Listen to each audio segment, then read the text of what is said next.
Hello everyone, Armenia থেকে আমি Roman রাব্বি। আশা করি আপনারা সবাই ভালো আছেন। আজকের এই ব্লগটা একটু আলাদা, কারণ গত কয়েকদিন ধরে আর্মেনিয়াতে প্রচুর পরিমাণ বরফ পড়তেছে। রোড, গাড়ি, বিল্ডিং সব কিছুই একদম সাদা চাদরে ঢাকা। এই যে আপনারা পিছনে দেখতেই পাচ্ছেন, এগুলো সাধারণ দিনের রাস্তা না। বরফ পড়ার পরে পুরো শহরের চেহারাই বদলে গেছে। ঠান্ডা খুব বেশি, কিন্তু আকাশটা একদম নীল, যার ফলে পুরো দৃশ্যটাকে অসাধারণ করে তুলেছে।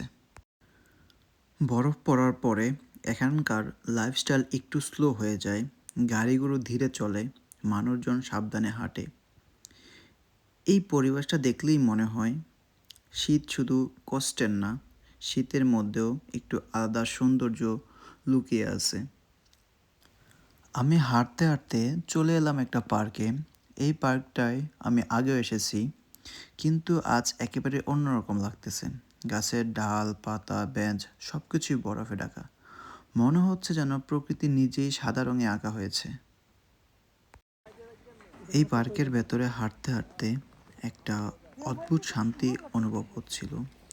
চারপাশে খুব বেশি শব্দ নেই, শুধু বরফের ওপর পা রাখার শব্দ। এই নীরবতাটাই এই জায়গাটাকে আরও সুন্দর করে তুলেছে। আজ আমার সাথে ছিল আমার একটি ছোট ভাই, একজন বন্ধু। আসেন আমরা একসাথে হাঁটছিলাম, কথা বলছিলাম, আসেন আসেন আর এই সুন্দর মুহূর্ত ক্যামেরায় ধরে রাখছিলাম। ঠান্ডা অনেক বেশি হলেও এই সময়গুলো সত্যি মনে রাখার মতো। ওমা এখন আমি যে জায়গাটায় দাঁড়িয়ে আছি, চারপাশে শুধু বরফ আর বরফ। বাংলাদেশ থেকে আসা মানুষের জন্য এই আবহাওয়াটা একদম নতুন অভিজ্ঞতা।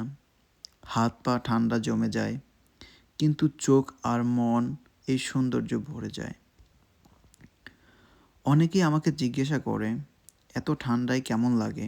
সত্যি বলতে শুরুতে কষ্ট হয়, কিন্তু পরে এই পরিবেশটা ভালো লেগে যায়।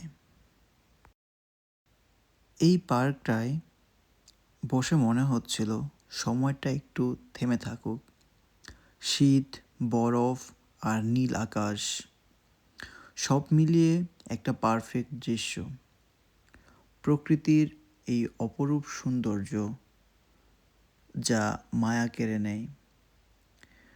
মানুষ আসলে এই দৃশ্য কীভাবে উপভোগ করে, সেটা আল্লাহ তাআলা মানুষকে ওই পরিমাণ যোগ্যতা, ওই পরিমাণ অ্যাবিলিটি দিয়েই তৈরি করেছে, যাতে করে মানুষ তার মনের আনন্দে সব কিছু দুই চোখ ভরে দেখতে পারে, দৃশ্যগুলো উপভোগ করতে পারে।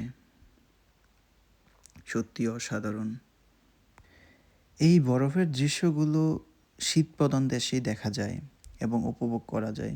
প্রকৃতি ওইভাবেই সৃষ্টি করে দিছে মানুষ যাতে সারভাইভ করতে পারে। আমরা হাঁটতে হাঁটতে পার্ক থেকে বের হয়ে গেলাম। টানেলের নিচ দিয়ে সামনে একটা মেন রোডের পাশ দিয়ে হাঁটতেছিলাম আর দৃশ্যটা দেখতেছিলাম। পিছনে আমার একটা ছোট ভাই, একটা ফ্রেন্ড, তারা ফাইজলামি করতেছিল, আনন্দ করতেছিল, বরফ নিয়ে খেলা করতেছিল। সত্যি বলতে আমি এই মুহূর্তগুলো অনেক আনন্দ পাই। এই মুহূর্তগুলো আমি অনেক উপভোগ করি, কারণ আমি ঘুরতে পছন্দ করি, ঘোরাফেরা করি। এই দৃশ্যগুলো ক্যাপচার করার চেষ্টা করি এবং আপনাদের সাথে শেয়ার করার চেষ্টা করি। আর্মেনিয়ার শীতের এই দিনগুলি আমার কাছে খুবই স্পেশাল। প্রতিটা দেশ, প্রতিটা ঋতু নতুন কিছু শেখায়, নতুন অভিজ্ঞতা দেয়। আপনাদের যদি আজকের এই ব্লগটি ভালো লেগে থাকে, তাহলে অবশ্যই লাইক করবেন, কমেন্ট করে জানাবেন কেমন লেগেছে। এমন ব্লগ আরও পেতে চ্যানেলটি সাবস্ক্রাইব করে পাশে থাকবেন। আজকের মতোই এখানে শেষ করছি। দেখা হবে পরের ভিডিওতে। আল্লাহ হাফেজ।